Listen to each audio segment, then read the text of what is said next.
My name is Mary Conquest. I'm your host for Safety Labs by Slice, the podcast where we explore the human side of safety to support safety professionals. We move past regulations and reportables to talk about the core skills of safety leadership: empathy, influence, trust, rapport. In other words, the soft skills that help you do the hard stuff.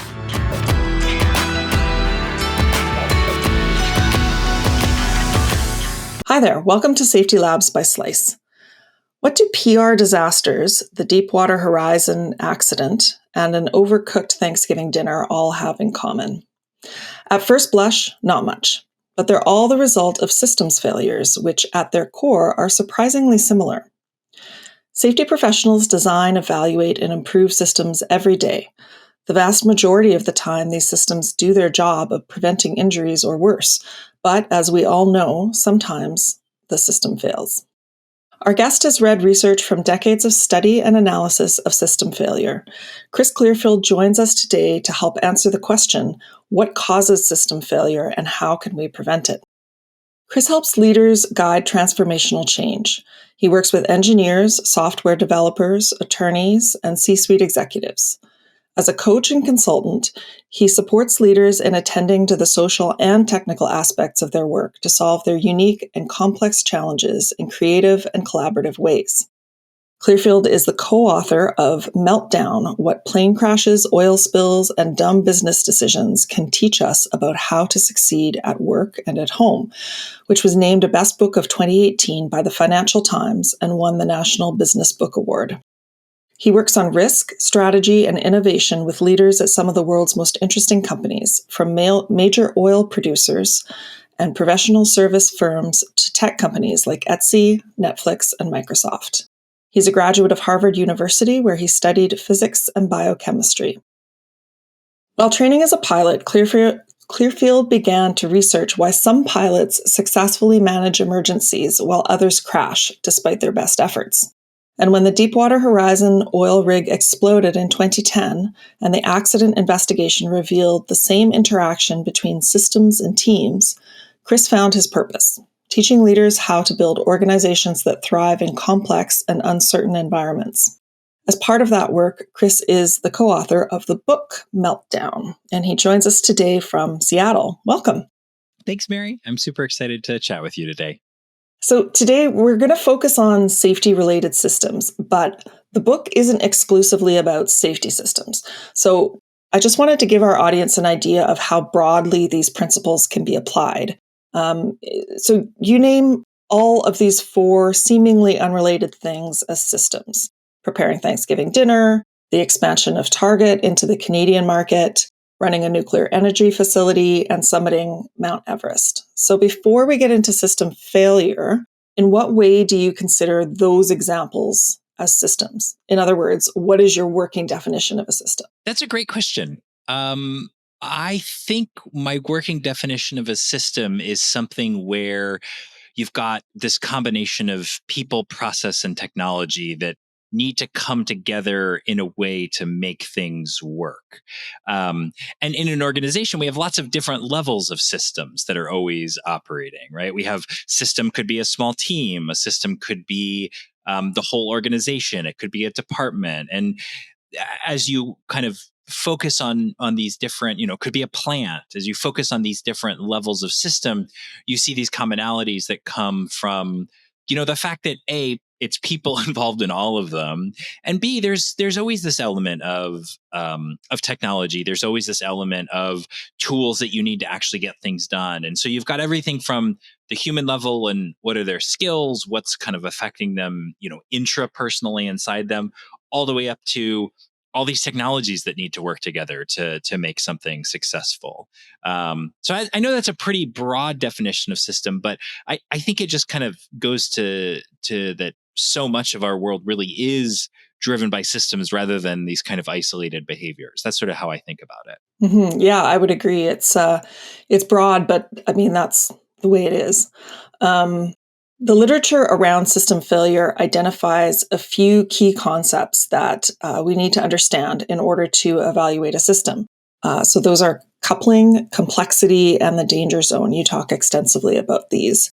As I understand it, these features were identified by Charles Perrow when he studied the causes of the nuclear accident at 3 Mile Island. So I'd like to break down each of these ideas because they're pretty fundamental for understanding the rest.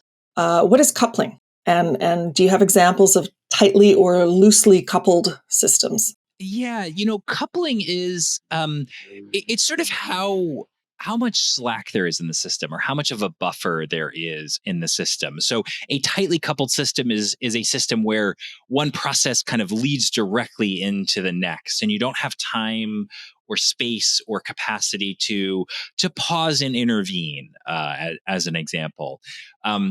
So one way I like to think about this is, a tightly coupled system is like taking a flight where you have to change planes and you've only got 45 minutes between your connections. So if there's kind of any disruption on your way into that airport where you're changing planes, then you're going to miss your connecting flight. That's a system that's tightly coupled. That's sort of a back of the envelope way that I think about it. Yeah, so yeah, kind of a margin for error. Like, Yes.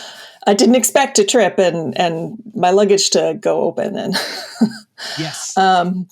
yeah, so, and also complexity. So complexity and simplicity people talk about all the time, but in terms of systems, what is complexity? A complex system, there are a couple of different ways that I think are useful to think about it. One is a complex system is one where there's sort of a lot of interconnections in the system, and it's those interconnections that matter as much, if not more, than the individual parts of the system themselves. So, in a complex system, you need a lot of things to go right for the overall process to go right, for the overall to get the outcome you expect. And the more complex a system is, the more likely a kind of small misunderstanding or problem will affect other parts of the system. So it's this kind of measure of the kind of interconnectedness of the system.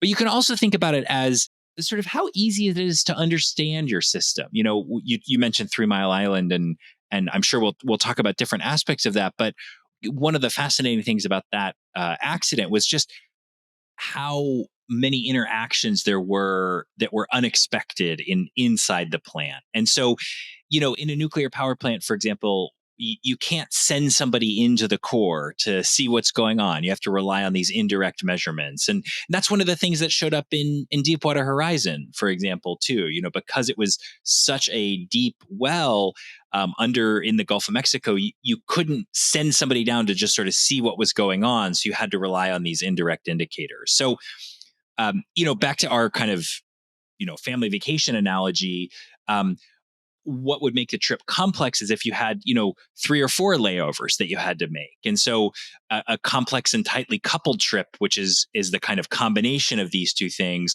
would be one where there are lots of opportunities for disruption and you have very small margin for error. And so when you have both of those things, when you're in a system that's both complex and tightly coupled, that's when you're in what we call the danger zone. Which is this place where small disruptions can kind of spiral and create these big effects in the outcome of your system and big effects that are not expected. Yeah, I think you talk about it too in the book in terms of linearity. So, like an assembly line, right? It may be super long. There might be a lot of parts, but it's very clear if something goes wrong.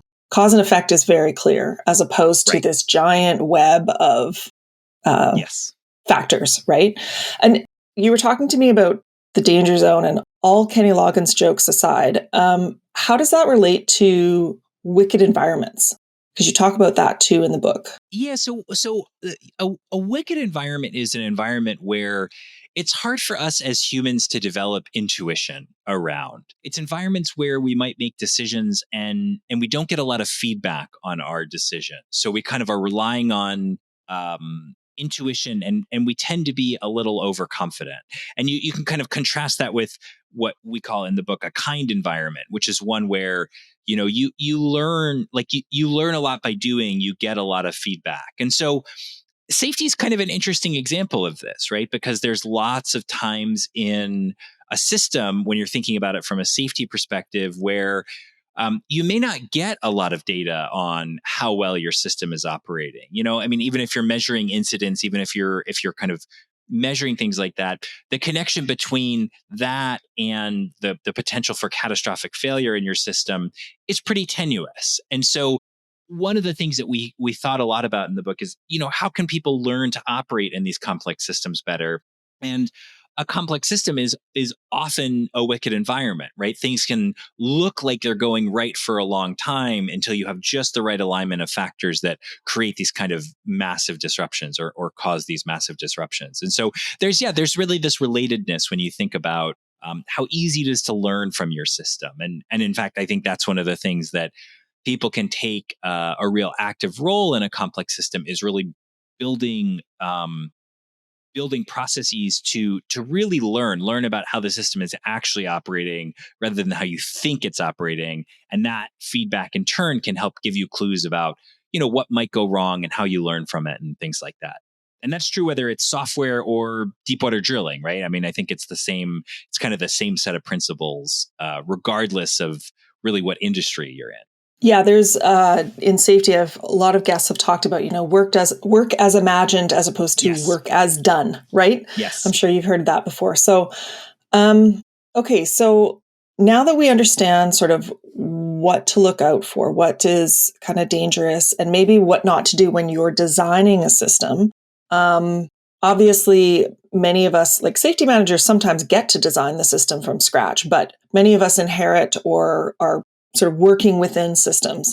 And I'd like to spend the rest of our time talking about general solutions and specific tools that we can use to improve systems. So to start with, it's clear that you can't always influence both the coupling and the complexity of a system. You gave the example of summiting Mount Everest, right? Right. In terms of like, it's going to be complex. Right. You can't control the weather. Exactly. You can't control the weather. You can't control what the other people on the mountain are doing. You can't control, the particular conditions on the mountain at any given moment. But you can think about how to manage those, and you can be very intentional about how to manage those in a different way. And some of the learnings after the Everest disaster in '96, I think it was, were about how do you build more of a buffer in the system? How do you reduce the tight coupling so you give people, more time to adjust? You give the guides more time to adjust on the mountain so they're fit for altitude. You take logistics off their plate, so somebody's in charge of making sure the right food is at camp and things have cleared customs, so these guides can focus their attention on the things that matter and be able to make the best decisions from a risk perspective in that moment.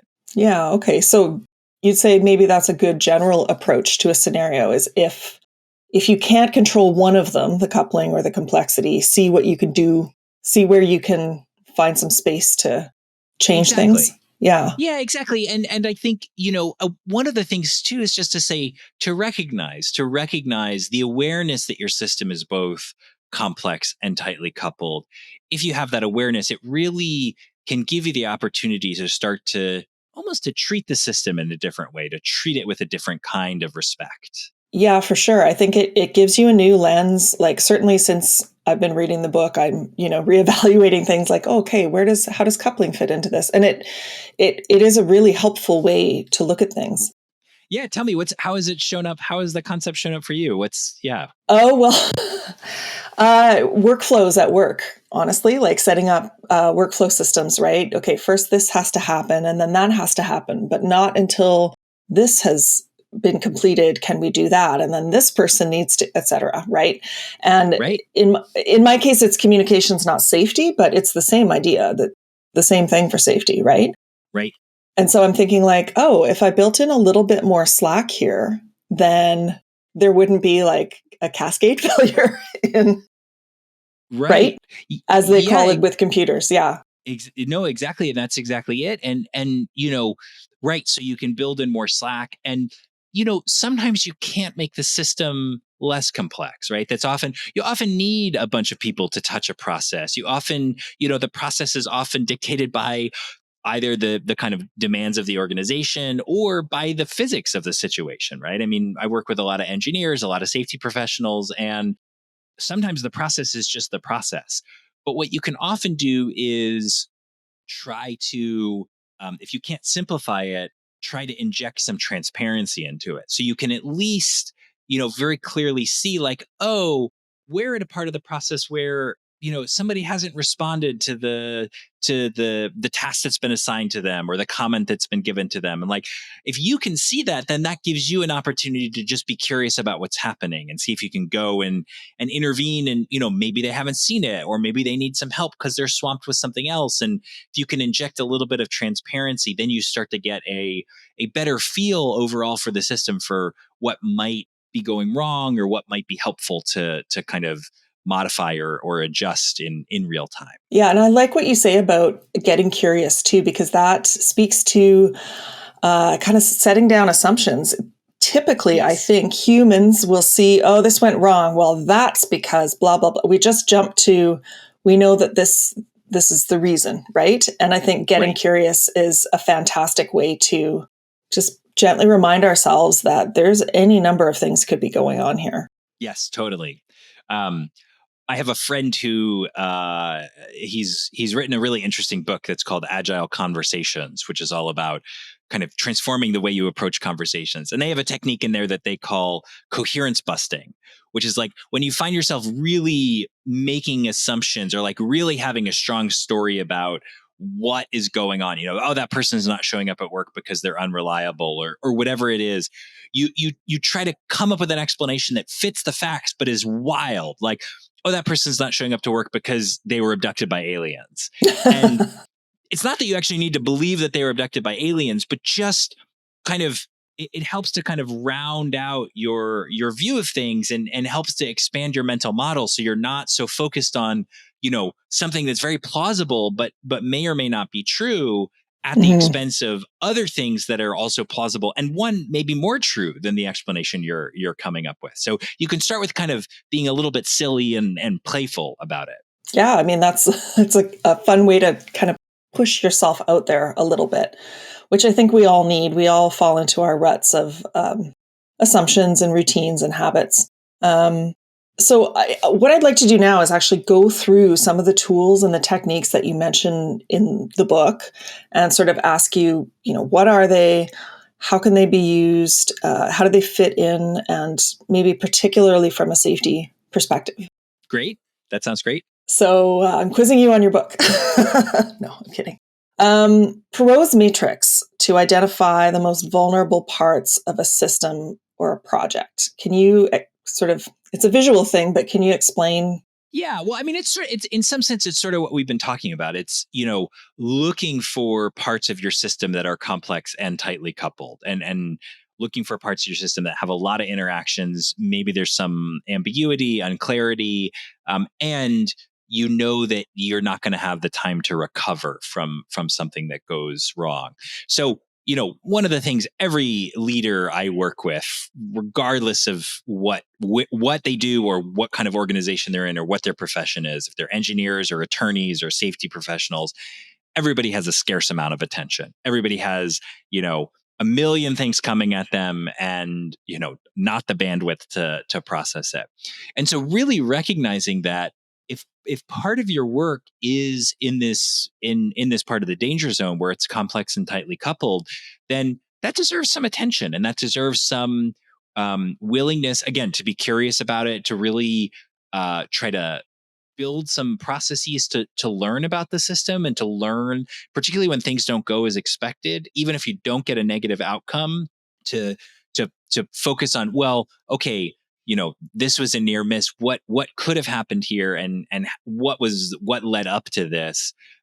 So it's just kind of, I think, for me, a cue to focus on what matters, and focus on the parts of your systems that not only are more likely to be able to not only are more likely to kind of spiral out of control, and have this cascading failure that we've been talking about, but are also, in some sense, more likely to be, you know, not as well designed as they could be, more likely to be, um, inefficient, not inefficient in the sense that you want to drive the tolerances to zero and up the coupling, but inefficient in the sense of, is this really how we need to design the system? Is this really how it needs to be working? So in some sense, it's this cue for attention. And then you can decide, well, can we make it simpler? Can we make it more transparent? Can we make it less tightly coupled? Can we inject some buffer into this process so we're less likely to get these bad outcomes? Yeah, and it actually reminded me of the Eisenhower Matrix, which I'm sure you've heard of, but it's essentially, right, two axes. One is urgency and one is importance. And again, it's a way to prioritize. But this is a little more closely aligned with safety, right? Yes. SPIES, that's an acronym. Yes, what is that? Yeah. Subjective probability interval estimate, which System, is a mouthful. Right? I don't remember what the remember what the S is. You said you weren't going to quiz me, Mary. SPIES is this idea that we humans are we're just overconfident and kind of continually overconfident. Even when we try to take into account the fact that we're overconfident, we remain overconfident. And so, whenever you have a we tend to estimate things too narrowly, right? So how long is a project going to take? Well, this is going to take between 4 and 6 weeks. Well, what's your kind of 95% confidence interval for how long it's going to take? Like really 95% of the time it'll land between 4 and 6 weeks, say. What you find when you ask people this and then you measure the actual outcomes is that the 95% confidence interval is actually like between like 4 and 12 weeks or whatever it is. Like it's sort of, we need to have a much broader, much healthier respect for the actual uncertainty in our systems. And so SPIES is a method of estimation that instead of kind of thinking about it from that perspective, from the perspective of going like, oh, what's the interval here? You kind of look at all of the intervals, and you can use a very simple tool, and we have a link to it in the book where you can actually kind of sort of basically vote for different time intervals. And when you voted for these different time intervals that something is going to take, or could be, the height of a protection that you need or something like that. When you do that, you actually get a much, much better estimate of the likely range of outcomes that you're working with. So it's sort of a kind of way to tap into to sort of sidestep a little bit our overconfidence, but still tap into our intuition and really come up with these better estimates for, how long something's going to take, how much it's going to cost, the height of a barrier we need for a dynamical process. We write about it in the context of the seawall around the Fukushima nuclear plant being too low. And really that their estimates were kind of narrowly focused around, a distribution of recent experience rather than around the set of possibilities that are out there. And so it's kind of a way of unanchoring us from our biases and our overconfidence. It sounds to me like a good tool when you're trying to introduce Slack or trying to make sure that there's maybe enough, right? In terms of time, or in this case, like wall height, right? Yes. Yeah. So another one I really like is the Pre-Mortem. Yeah. So yeah, tell us about that, and then I'll tell you why I like it so much. Great. Well, a lot of us, some organizations do postmortems quite well, where they really focus on learning. Others, it's kind of a ritual or a way to really attribute blame, and that's not so positive. But even for organizations that do a postmortem quite well, the chief limitation of the postmortem is that the failure has already happened, right? So you're looking retrospectively, but the idea of the pre-mortem is we can tap into what researchers call, they have this great wonky term for it called prospective hindsight.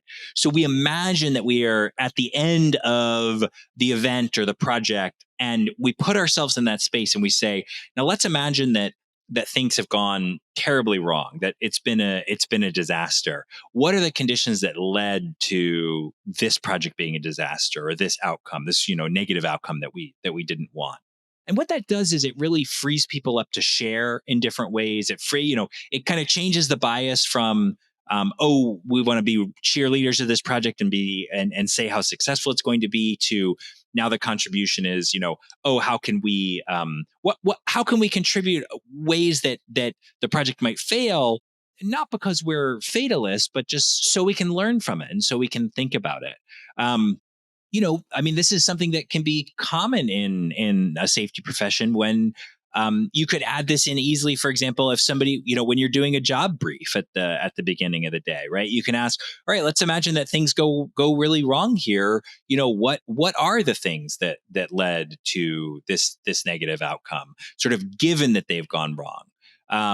And what that can do is that can also create a kind of shared understanding of what the key hazards are that a work team might be facing, and that shared understanding, we know from the research, can actually really lead to better, safer outcomes. So it's a really powerful technique, and you can use it in non-safety contexts too. I had a client that was doing a pretty intensive technological migration from they hosted all their software on campus, on premises, and they were moving to a cloud provider, and it was a big, complex, kind of multifaceted project, and before they made the switch over, that's what they considered. Let's imagine that this goes horribly wrong. What has been the cause of that problem? I think it also, you have not a love hate, but positive negative view of intuition, that it can be positive, but it can also get in our way. But I think This is a positive example of that, because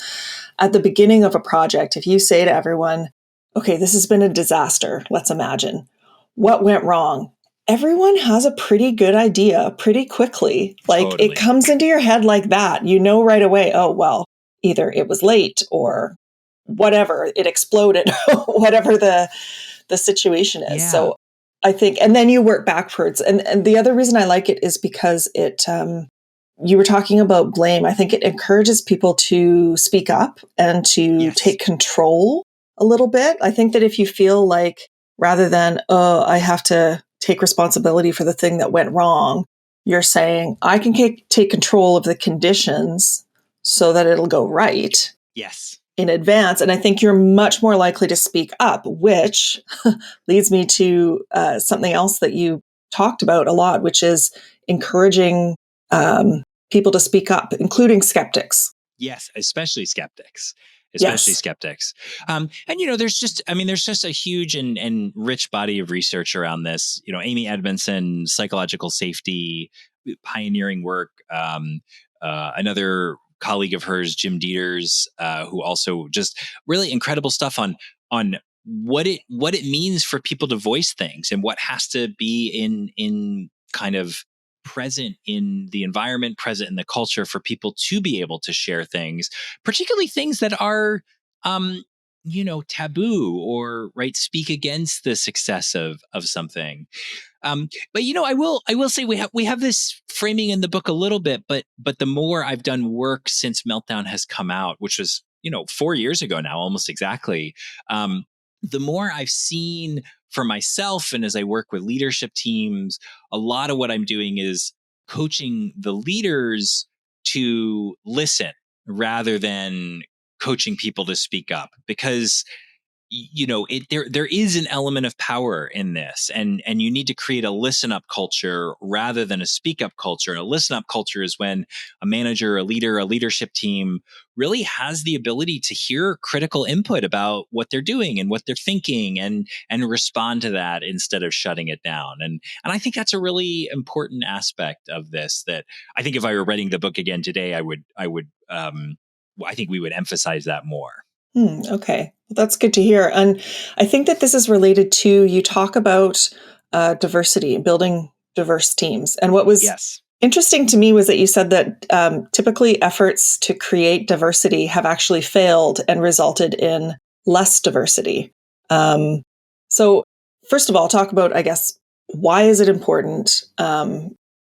Where is the proof, and how can we do things right in that sense? Well, it's incredibly important, and the proof is all around us, from the kind of from teams that really make bad decisions, and often the uniformity of both from a kind of surface level diversity perspective, ethnic, cultural backgrounds, but also professional diversity. I work with a lot of teams that are exclusively engineers or exclusively attorneys or exclusively software people. And there is a way of thinking that comes from training, comes from, being part of the vocation, comes from selecting into the profession that is really self-reinforcing. And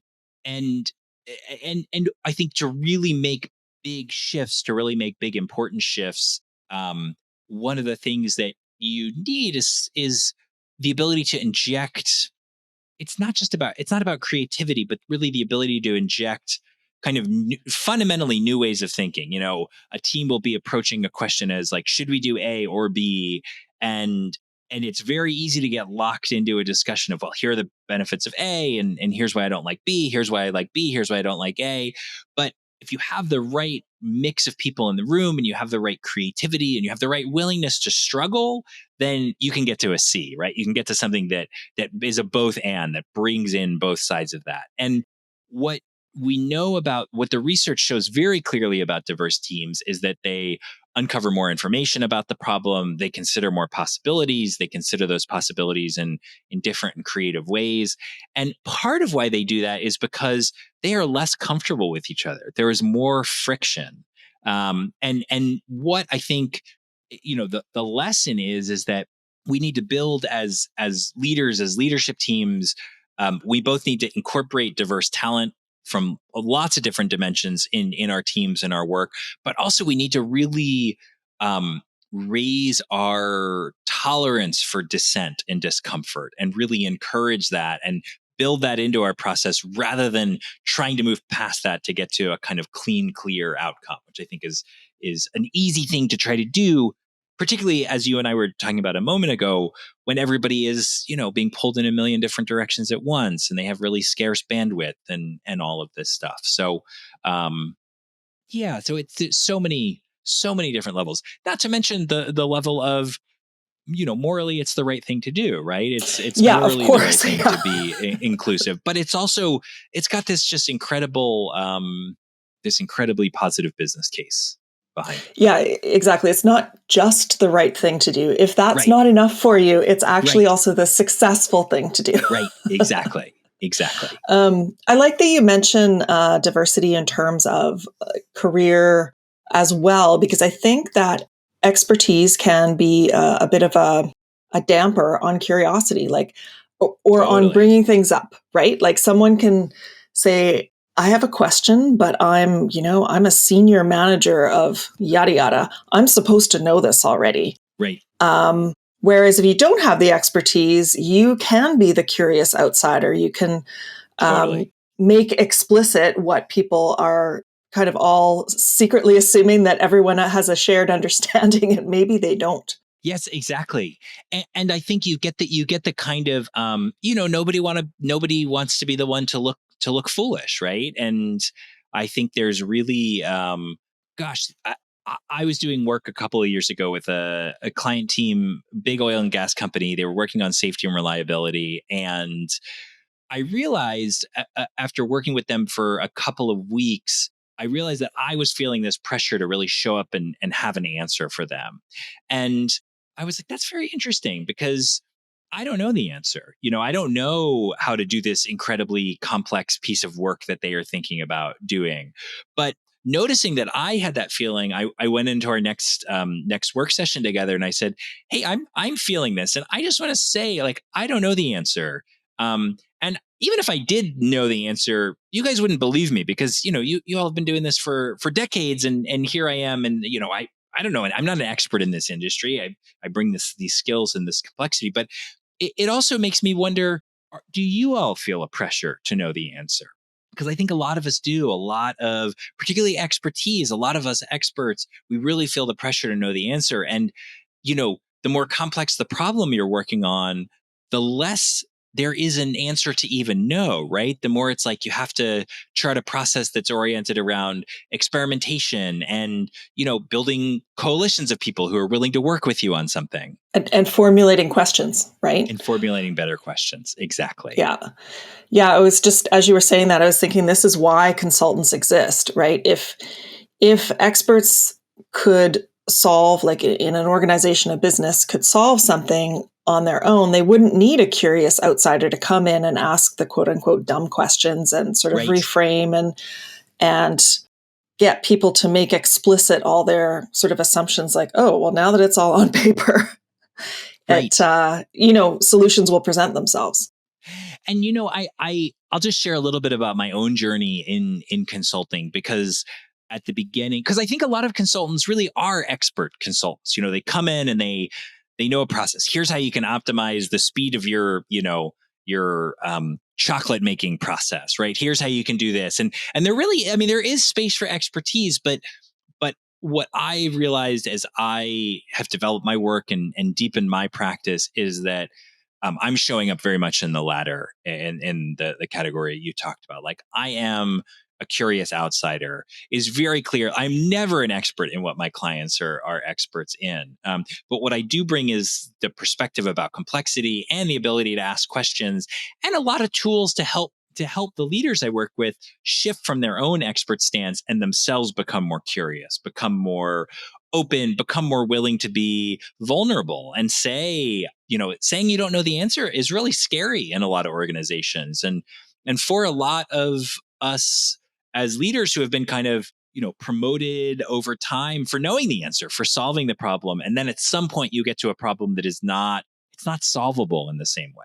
Well, and I think it's the combination, like, yeah, you aren't the expert. However, because you're helping them reframe, and then they do have the expertise probably to solve the problem once they kind of look at it differently. So I wanted to move into warning signs and learning from small failures. So you talked about the aviation safety reporting system. And it's actually related. Like, why does this work? First of all, what is it, I suppose? Right. Yeah. So the aviation safety reporting system, which I can't help but call ASRS, is this effort run by NASA to kind of gather and look for trends in what is going on in commercial aviation. And actually general aviation as well, mostly centered around in a U.S. context. And the observation is really that there's a lot of things that go wrong in a system before you have catastrophic failure. And so, the Swiss cheese model is, of course, overly linear, but we do know that there have to be there's almost always more than one cause for a disaster, a catastrophic outcome.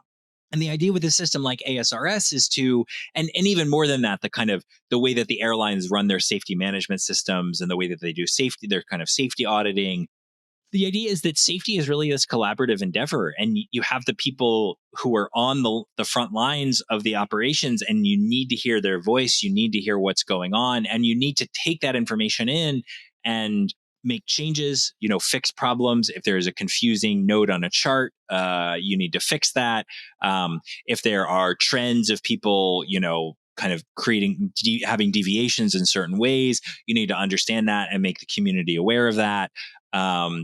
So it's everything from the kind of technical to the interpersonal. And it is one of the things, I think, not just the ASRS, but the shift from we're going to blame the operator to we're going to look at the system. I mean, that is part of why aviation is so safe today. And I would say that safety was not an inevitability. I mean, that safety was hard fought by people who really had the courage to start to think of this in a different way.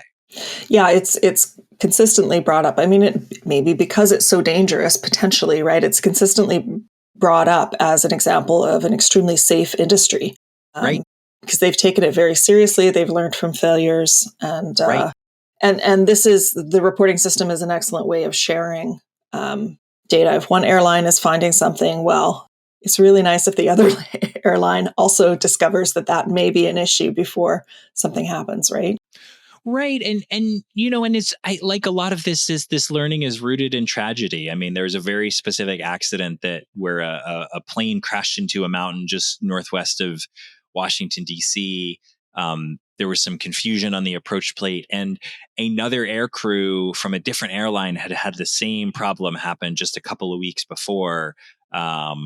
And they had their own internal memo about it, but it never reached the flight crew that was at a different airline that ultimately lost their lives in the crash.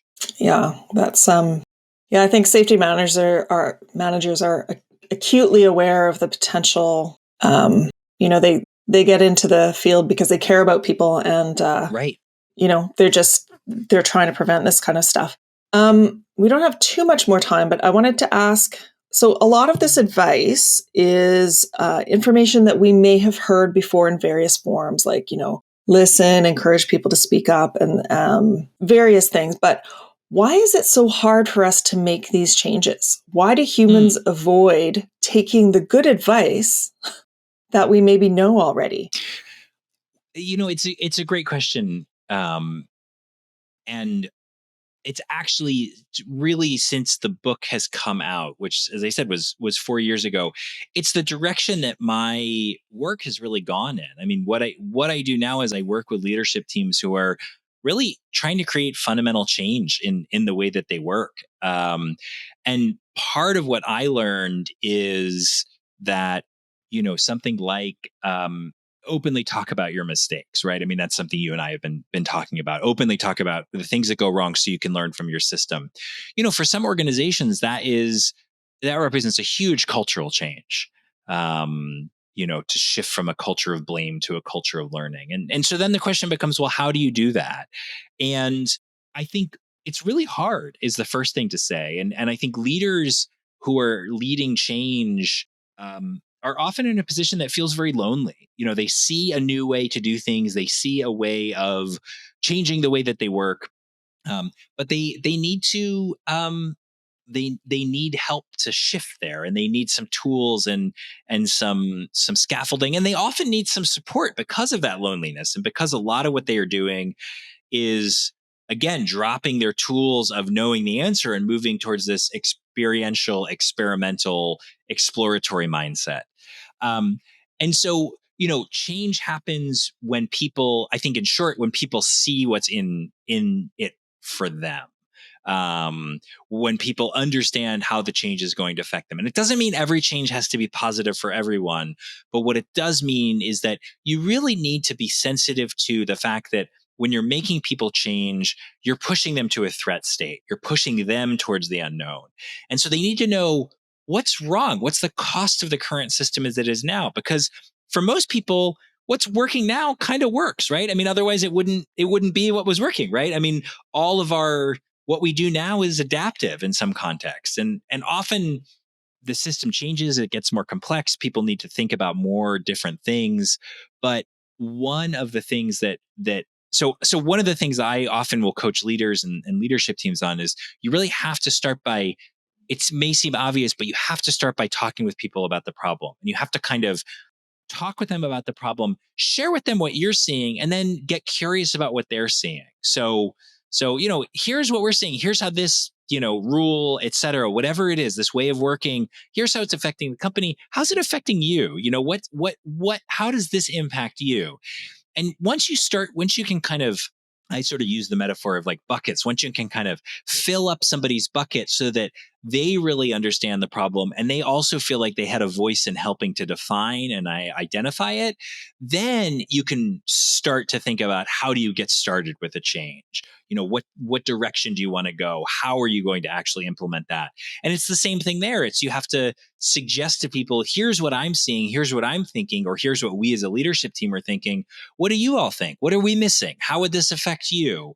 And it's really this dance, and it's a very different way of engaging with people. It involves a lot more curiosity, and it's a real contrast to, I think, the kind of what leadership teams often do, which is they'll go away on their own, they'll discuss things, they'll think about it a lot, and then they'll kind of come out with a memo or, a procedure, and, back to work as imagined versus work as done. I mean, they're often targeting work as imagined, and they don't, because they haven't gone out there and done the work to work with the people who are on the front lines and understanding the context. There can be a lot that gets missed. So yeah, so is that, I don't know, is that, Yeah, I could talk for absolutely. hours about this. I'm going to move into some questions that I ask every guest.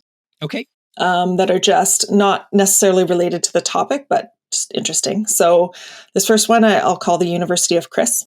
If you were to develop a safety management training curriculum, where would you start when it comes to non-technical training? So we're talking about core skills, human skills. What are the most important ones to teach tomorrow's safety professionals, in I your think I opinion? have I think it's coaching. I think it's Yeah. how to be more coach-like. I know for me, my own practice and view of the world has changed as I have deepened my ability to get curious and ask people questions, and to not so much show up with an opinion, but to clear the way for them to do their best work. And so I think that's it in a word. And there's actually some really interesting data on this too. Lind, the chemical manufacturer, did a really interesting program where they taught their safety managers to be more coach-like, and they saw some really not just improvements in safety, but improvements in their kind of whole process. So that actually reminds me of what I had been thinking of Oh, before, great. which is one thing that we hear from safety managers a lot is one thing that's very hard for them is to get buy-in. And so I think that when you were talking about presenting problems and getting curious as opposed to imposing procedures from on high, going away and saying this is the solution. I think everything that you described there and here is excellent in terms of getting buy-in, right? Just getting people invested in making Totally. change. And a phrase I use in my work is, anytime you're looking for buy-in, you've already lost, right? Your buy-in is when you give somebody an idea and kind of force them to match it. And Right. I think that the way forward in change is almost always co-creation. You have to have the people at lots of different levels being part of building the solution. And there's a real it's nuance, but I think there's a real difference there. Yeah, no, I see that. And that kind of goes with your coaching approach that you're talking about too. Yes. Um, so a couple more. If you could travel back in time and speak to yourself at the beginning of your career, and you could only give young Chris one piece of advice, what would it be? Gosh, that's a good question. I don't know if I could have changed any part of the path that I'm on without, like, even when it's been a struggle, even when it's been hard. I mean, every moment has been a moment that's been designed for my own growth and education and experience. And so I don't know if there are shortcuts for young Chris. I mean, I think I would have, if I could go back, say start therapy younger, right? Start therapy earlier, like get on this path earlier. But yeah, I think that's it's a really interesting question, and I think I don't know if I have an answer, because I think that even when I've struggled, those struggles are part of what has given me the ability to do what I can do today, and Yeah, work no, with people in the way I do today. I had another guest who sort of gave the same answer is that you can't if I'd gone back, I wouldn't have listened to myself. I couldn't have given myself that Right, shortcut because I right, had not experienced the struggles or the situations that brought me there, right? right. Um, you've given us a ton of tools and ideas here, but I do always ask at the end, are there any resources that you highly recommend for safety professionals? So books or websites, organizations, even just concepts. It's tough because that's basically all we've talked about. Right, but no, I mean, there's a ton of stuff. I'm just trying to think of what. Well, here's a book that my client, one of my clients who's a safety professional, in the film industry, she recommended to me as part of our work together, which is The Infinite Game by Simon Sinek. And it's a very easy read, and it's an interesting book. But what it talks about is basically that we need to take care of people, and that we can't have business doesn't exist without the people that do it. And to get people at their creative best, you need to engage them, and you need to care about them. And I think that there's a whole lot of books like that. The great example of that is the transformation at Alcoa that Paul O'Neill brought about, using safety as the lens. And of course, The Power of Habit has written about that brilliantly. I think the other thing I'll throw out there, I just recommended this book to a friend of mine. It's a book called The Art of Possibility. It is it's written by a conductor, an orchestra conductor, and a therapist, and it's just a really interesting book if you're interested in kind of growing your own personal mindset. And for me, it's made a big difference in my work and my life and my relationship with my partner and just kind of how I see and navigate the world. Because I think being able to manage ourselves and manage our own reactions and uncertainty and anxiety, I think that's a huge part of being a capable leader these days. Again, because the problems are so challenging, because the problems are so hard. And a book like that, I think, is a really nice first step. I love books that, as I said, make me look at things differently, and I will put yours in that pile, right? Where it's like, oh, let's use a new lens. It's fantastic. Thank you. Where can our listeners find you on the web? Well, you can go to chrisclearfield.com. That's probably the kind of an easy place. And I think, I'm active on LinkedIn. So Chris Clearfield on LinkedIn as well. I write a lot on LinkedIn. If you go to my website, though, you can sign up for my mailing list, which is all about how to create transformational change in your organizations. And I think that's really kind of a nice touch point. So sometimes I send out stuff every week or so. It's not spammy. I mean, it's always, I spend a lot of time thinking about, what it is that the leaders I work with, the clients I work with, what it is they're asking about and what they need. And then I kind of put that out in the world.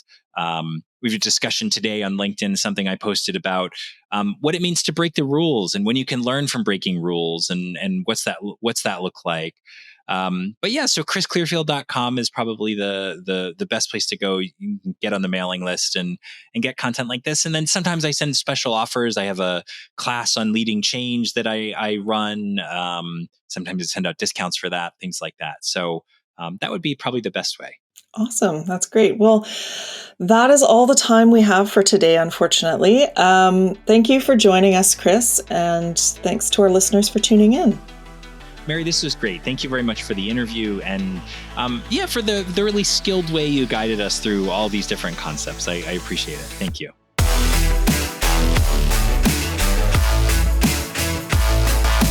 Safety Labs is created by Slice, the only safety knife on the market with a finger-friendly blade. Find us at sliceproducts.com. Until next time, stay safe.